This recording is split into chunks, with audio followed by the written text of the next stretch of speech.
For centuries, farmers relied on a plant that contained more calcium than milk and survived where modern crops failed. It strengthened bones, enriched soil, and fed entire communities without fertilizers or livestock. Today, almost no one grows it. The mystery is not what it is, but why we abandoned it. Long before industrial agriculture, farmers did not choose crops based on productivity charts or global demand. They chose plants that could survive uncertainty. In harsh climates and poor soils, survival mattered more than efficiency. Among these resilient crops, one plant quietly provided extraordinary nutrition and stability. It was not exotic or rare.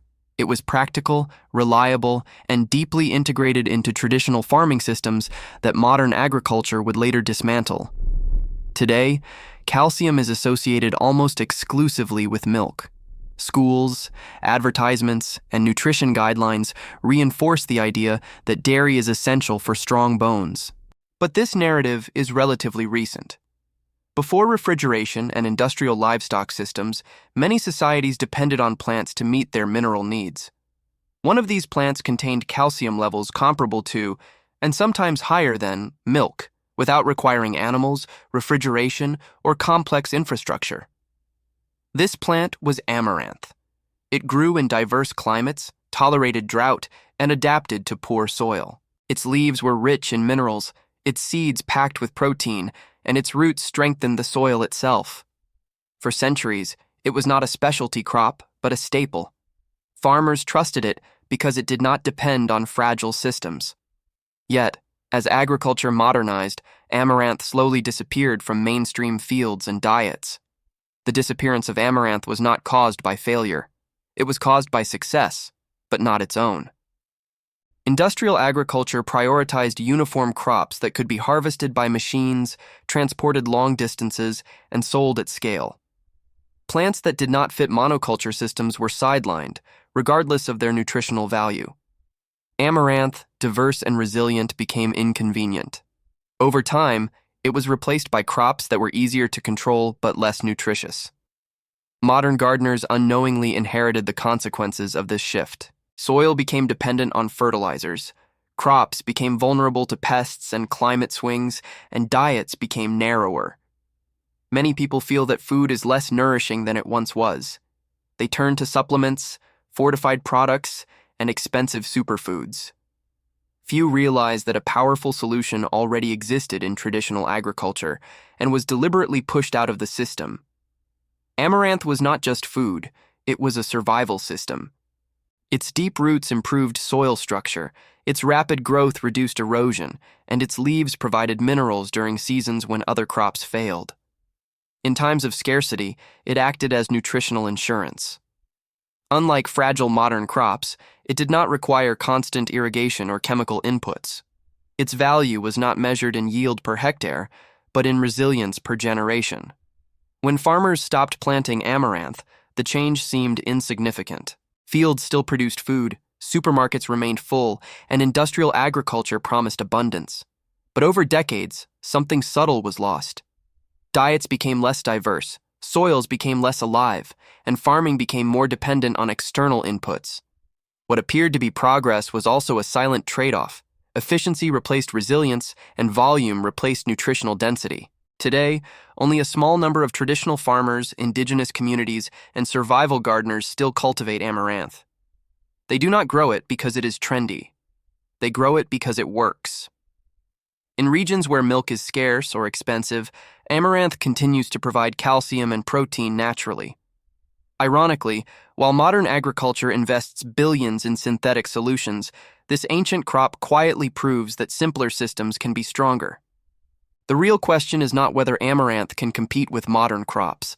The question is why modern agriculture chose to abandon something so resilient. As climate instability increases and soil degradation accelerates, crops that thrive without heavy inputs become more valuable, not less. What was once labeled outdated may actually represent a blueprint for future food security, hidden in plain sight. For centuries, farmers understood that survival depended on diversity, not uniformity. Amaranth was part of that logic. It was cultivated alongside other crops to reduce risk and strengthen ecosystems. When agriculture became industrialized, diversity was replaced by monoculture. The disappearance of amaranth was not a natural evolution of farming. It was a deliberate restructuring of what humanity considered valuable food. If you are watching this, you are probably someone who cares about food, soil, or survival. So let's pause for a moment. Write in the comments where you are watching from and which crops you already grow or plan to grow this year. Your answers reveal something important. Whether modern agriculture is still serving people like you, or whether forgotten crops like amaranth are slowly becoming relevant again in your reality. Most people believe that progress in agriculture is linear. They assume that newer crops are always better, more efficient, and more nutritious. But history rarely follows straight lines. When farmers abandoned amaranth, they did not replace it with something superior in every aspect. They replaced it with crops optimized for machines, global trade, and industrial logistics. Nutrition, resilience, and soil health became secondary priorities in the new agricultural model. This shift created a hidden vulnerability. Modern crops often require fertilizers, pesticides, irrigation systems, and stable climates. When any of these elements fail, productivity collapses. Amaranth, on the other hand, evolved to function under instability. It did not depend on perfect conditions. It thrived in imperfect ones. In a world increasingly defined by climate uncertainty, that difference becomes more than historical curiosity. It becomes strategic knowledge. Many gardeners experience this vulnerability firsthand. They plant popular vegetables recommended by modern guides, only to see them struggle in poor soil, extreme weather, or irregular rainfall. They compensate with fertilizers and chemicals, but results remain fragile. Few realize that the problem is not their skill, but the crops themselves. Many modern plants were never designed for resilience. They were designed for industrial environments, not real-world unpredictability. Amaranth represents a different philosophy of agriculture. Instead of maximizing yield under ideal conditions, it maximizes survival under difficult conditions. Its leaves concentrate minerals, its seeds provide complete protein, and its growth pattern stabilizes soil. For ancient farmers, this combination was invaluable. They did not need scientific studies to understand its importance. They observed results over generations. Modern agriculture, however, often ignores what cannot be easily standardized. The disappearance of amaranth also reflects a cultural transformation. As societies urbanized, people became disconnected from the origins of their food. Crops that were once part of daily life became invisible. Knowledge passed through generations was replaced by industrial supply chains. Over time, the criteria for choosing food shifted from survival and nutrition to convenience and marketability. In that transition, many resilient crops were not lost by accident, but by neglect. Ironically, the modern world is now trying to recreate what it once abandoned. Supplements, fortified foods, and synthetic nutrients attempt to compensate for deficiencies created by simplified diets. Yet, these solutions are expensive and dependent on complex systems. Amaranth offered similar benefits naturally, without industrial infrastructure. It was accessible, adaptable, and sustainable. The question is not whether it was useful. The question is why it no longer fits the dominant agricultural narrative. As climate events become more frequent, farmers and gardeners begin to rediscover old solutions. Crops that tolerate drought, frost, and poor soil suddenly appear less primitive and more intelligent. Amaranth is part of this rediscovery. It does not promise perfection. It promises continuity. In uncertain environments, continuity is often more valuable than maximum productivity. This is why forgotten crops are quietly returning to experimental gardens and survival-oriented farms. However, reintroducing forgotten crops is not just a technical decision. It challenges the assumptions of modern agriculture. It forces us to reconsider what we define as progress. If a plant with higher mineral density and greater resilience was abandoned, what does that say about the priorities that shaped modern food systems? The story of amaranth is not only about agriculture. It is about values, economics, and the silent trade-offs hidden behind the idea of modernization. Understanding why amaranth disappeared helps us understand something deeper. Modern farming did not simply evolve. It was engineered around efficiency, predictability, and profit. Crops that resisted control were sidelined, even if they benefited human health and soil stability. Amaranth survived for centuries because it solved real problems.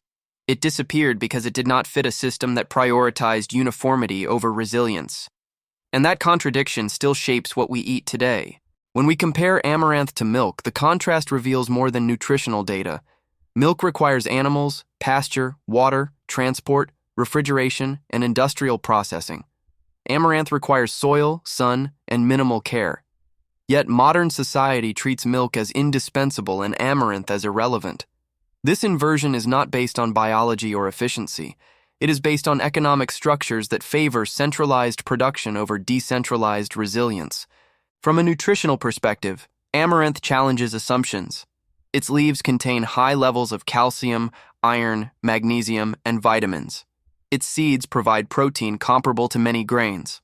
Unlike many modern crops, it does not concentrate value in a single edible part. Every component has use. Ancient farmers understood this intuitively. Modern agriculture, however, tends to value crops that generate profit in one standardized form, not those that offer multiple layers of utility. The shift away from amaranth also reflects a deeper change in how societies perceive risk. Traditional farmers diversified crops to reduce vulnerability. Industrial systems concentrate production to maximize efficiency. This concentration creates fragility. When monocultures fail, entire regions suffer. Amaranth represented the opposite logic: redundancy, adaptability, and local autonomy. Its disappearance did not make agriculture stronger. It made it faster, larger, and more dependent on external inputs. Many people assume that forgotten crops disappeared because they were inferior. In reality, many were too independent. Amaranth could grow without fertilizers, resist pests naturally, and adapt to marginal land. Such qualities reduce dependence on commercial inputs. For industrial agriculture, that is not an advantage. It is a threat. Crops that cannot be easily controlled, patented, or standardized do not integrate smoothly into large-scale systems designed around predictable consumption and continuous purchasing cycles. This logic also shaped what farmers were taught to grow. Agricultural education increasingly focused on a narrow range of commercial crops. Seeds of traditional plants were excluded from catalogs, research funding, and extension programs. Over time, knowledge about crops like amaranth faded from mainstream practice. Farmers did not consciously reject it. They simply stopped encountering it. Absence became normal, and normality became evidence that the crop was no longer relevant. Yet the problems that amaranth once solved never disappeared. Soil degradation, nutrient deficiencies, climate instability, and rising food costs are not new phenomena. They are recurring patterns in human history. Traditional crops were responses to these patterns. When modern systems removed those responses, they replaced them with technological substitutes. Fertilizers replaced soil diversity, supplements replaced mineral-rich plants, irrigation replaced drought tolerance. Each solution worked temporarily, but increased long-term dependency. For modern gardeners, this dependency is increasingly visible. Many struggle to grow basic vegetables without constant intervention. Seeds require precise conditions, soil needs continuous correction, and harvests remain unpredictable. Amaranth tells a different story. It does not demand perfection. It adapts to imperfection. That distinction is crucial. In uncertain environments, crops that tolerate mistakes are more valuable than crops that demand flawless conditions. The irony is that amaranth never truly disappeared. It survived in indigenous communities, remote farms, and overlooked gardens. It persisted outside the industrial spotlight. While modern agriculture expanded globally, amaranth remained local, quiet, and resilient. Its survival outside mainstream systems suggests something important. The crop was not abandoned because it failed. It was abandoned because it did not fit the priorities of a system that equates progress with scale, not sustainability. As global food systems become more fragile, the logic that marginalized amaranth begins to collapse. Rising fertilizer prices, climate disruptions, and supply chain vulnerabilities expose the weaknesses of centralized agriculture. In this context, crops that thrive with minimal inputs become strategic assets. Amaranth is not a relic of the past. It is a preview of a different agricultural future, one where resilience matters more than uniformity. The question now is not whether amaranth can return to modern diets. It is whether modern agriculture can adapt to a world where stability is no longer guaranteed. If a crop with superior mineral density, ecological benefits, and historical resilience was sidelined, what other solutions have we overlooked? The story of amaranth forces us to reconsider not only what we grow, but why we stopped growing it, and whether that decision still makes sense today. For most of history, farmers understood that food security was not built on abundance alone, but on adaptability. They cultivated crops that could survive when others failed, not just when conditions were ideal.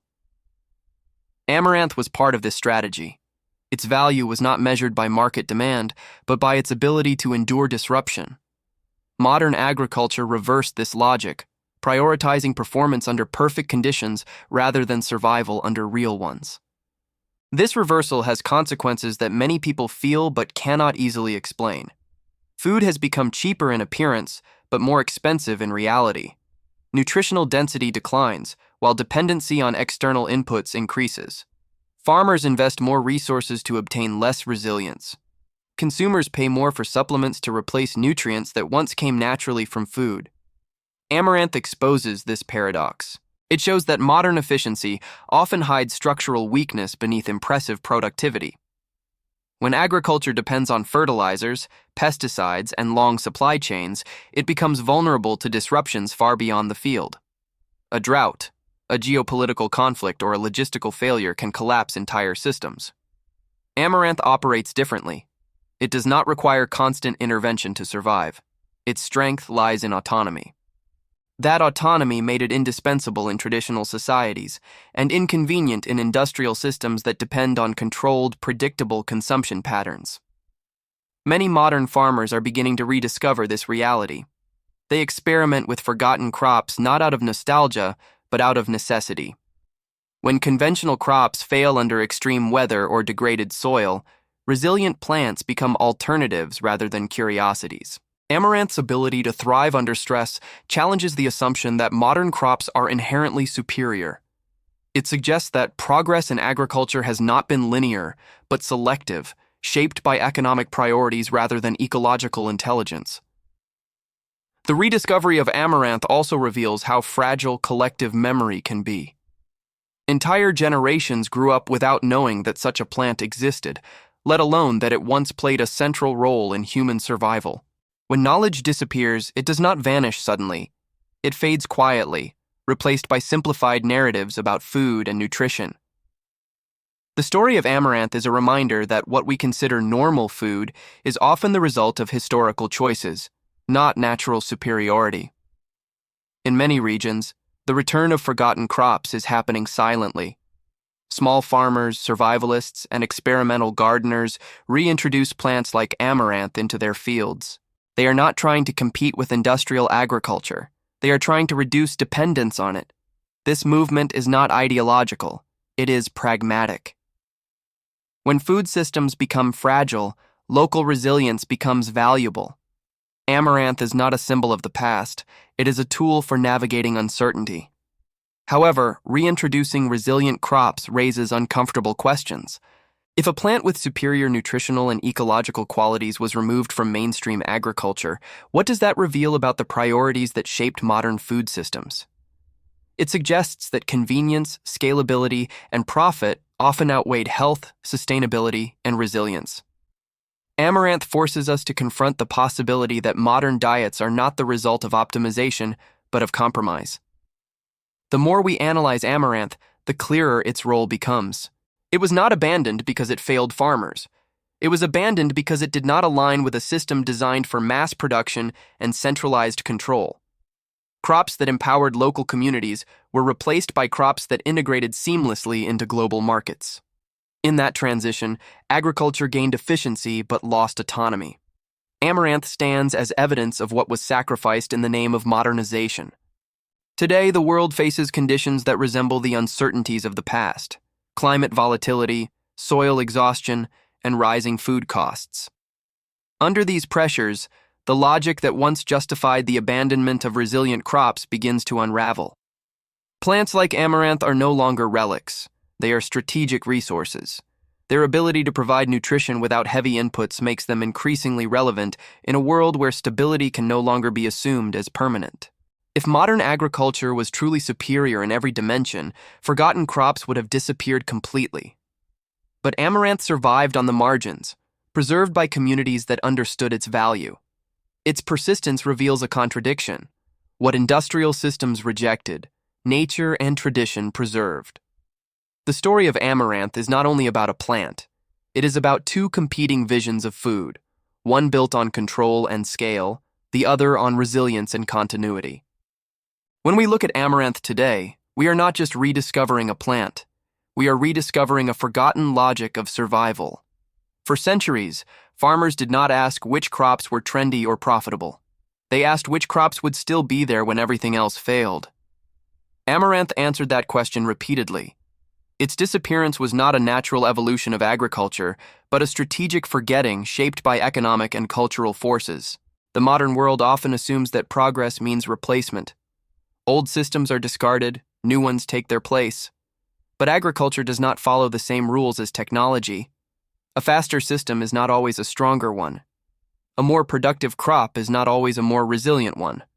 Amaranth proves that something can be ancient and advanced at the same time. Its value was not erased by time, but by shifting priorities. For many people, the rediscovery of forgotten crops begins with frustration. Gardens fail, soil deteriorates, and food prices rise. These experiences reveal the fragility of modern food systems. When people search for alternatives, they often find plants that were once central to human survival. Amaranth appears not as an exotic curiosity, but as a practical response to real problems. It offers stability in a world increasingly defined by instability. The story of amaranth also exposes a deeper contradiction. Modern agriculture claims to be scientific, yet it often ignores empirical knowledge accumulated over centuries. Traditional farmers tested crops through lived experience, not laboratory models. They observed which plants endured drought, frost, and poor soil. Their conclusions were pragmatic, not theoretical. Amaranth survived those tests. Its removal from mainstream agriculture was not based on failure, but on incompatibility with industrial systems. If a crop with high mineral density, ecological benefits, and historical reliability was pushed aside, we must ask what other solutions were lost in the same process. Amaranth is likely not an exception, but a pattern. Modern agriculture simplified biodiversity in exchange for control. In doing so, it sacrificed options that could have strengthened food systems. The rediscovery of amaranth suggests that the future of agriculture may depend less on innovation and more on recovery. For modern gardeners and farmers, the return of forgotten crops is not merely symbolic. It represents a shift in mindset. Instead of relying exclusively on fragile systems, they begin to rebuild local resilience. Amaranth becomes part of this transition. It does not promise miracles, but it reduces vulnerability. In a world where food security is increasingly uncertain, reducing vulnerability is often more important than maximizing yield. The most unsettling aspect of this story is not that amaranth was forgotten, but that it was forgotten so easily. Entire societies accepted the disappearance of resilient crops without questioning the consequences. Convenience replaced curiosity. Efficiency replaced diversity. Over time, people forgot that food systems could function differently. Amaranth survived outside mainstream agriculture as a quiet reminder that alternatives always existed, even when they were ignored. As climate challenges intensify and global supply chains become more fragile, the logic that once justified abandoning resilient crops begins to collapse. What was once seen as backward now appears strategic. What was once considered inefficient now appears intelligent. Amaranth embodies this reversal. It is not a miracle plant, but it is a mirror. It reflects the weaknesses of modern agriculture and the strengths of traditional systems that were prematurely discarded. Ultimately, the question is not whether amaranth deserves to return to our fields. The question is whether we are willing to rethink the assumptions that removed it in the first place. If modern agriculture continues to prioritize uniformity over resilience, it will remain vulnerable to disruption. Amaranth offers a different path, one based on diversity, autonomy, and adaptation. Choosing that path requires more than planting a seed. It requires changing how we define progress. Perhaps the most important lesson of Amaranth is this: the future of food may not lie in entirely new technologies, but in rediscovering what humanity once understood and chose to forget. Crops that survived centuries of uncertainty were not primitive. They were optimized for reality. Amaranth never disappeared because it failed. It disappeared because modern systems stopped valuing what truly sustains life. And the moment we begin to value it again, agriculture itself begins to change.